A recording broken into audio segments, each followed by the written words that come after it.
So in a bit of a surprise upset for a lot of people, last week, Elon Musk became the majority or the largest shareholder of Twitter.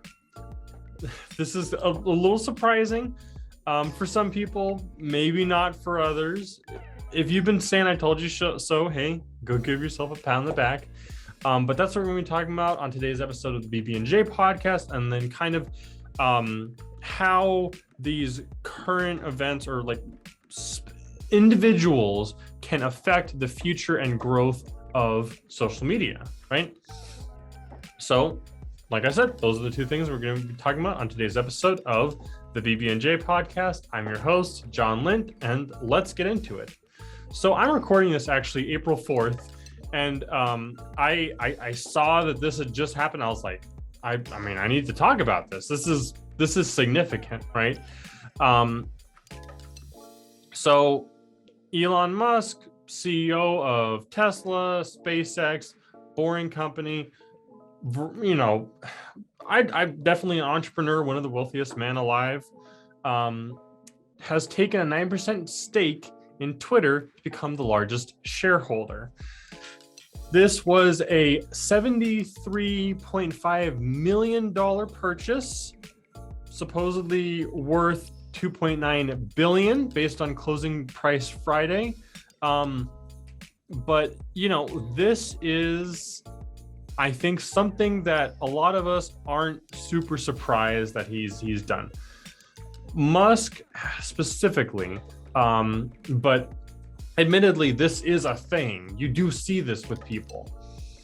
Has had a habit of kind of talking about specific things that he's wanting to invest in, sometimes in a negative way, to get people to sell and make it easier for him to invest. I mean, famously, I believe he made a tweet about, hey, you know, I think Tesla stock is too high. You guys should sell. And he used that to obtain a bigger share of the company.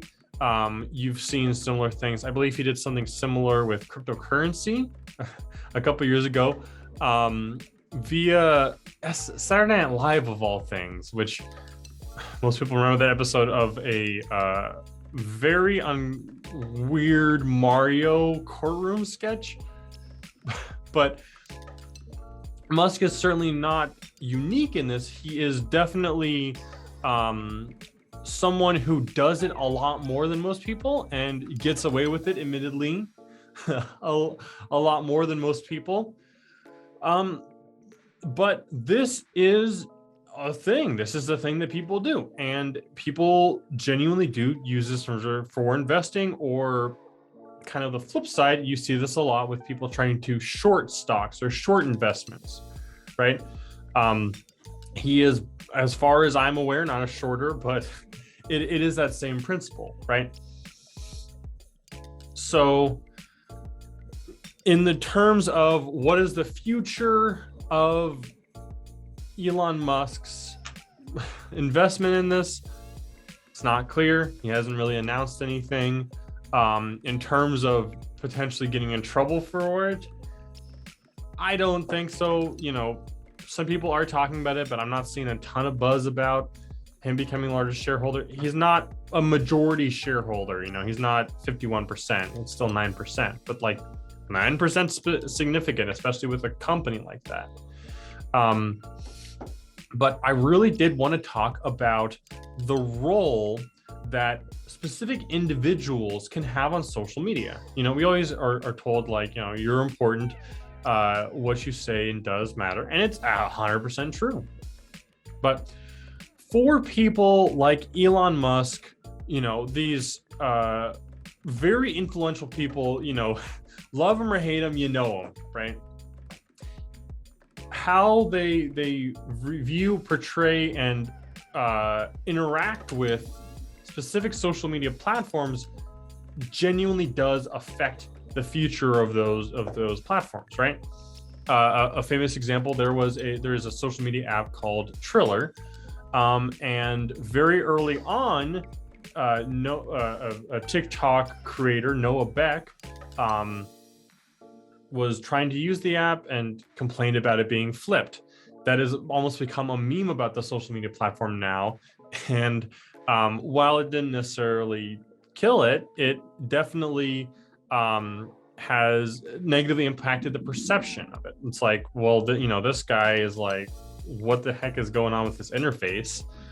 I believe the exact quote was, "Hey Triller, your thing's flipped," or "Yo Triller, your thing's flipped." But you do see this, and it's not just people who are active on the platform, it's people, but primarily, right?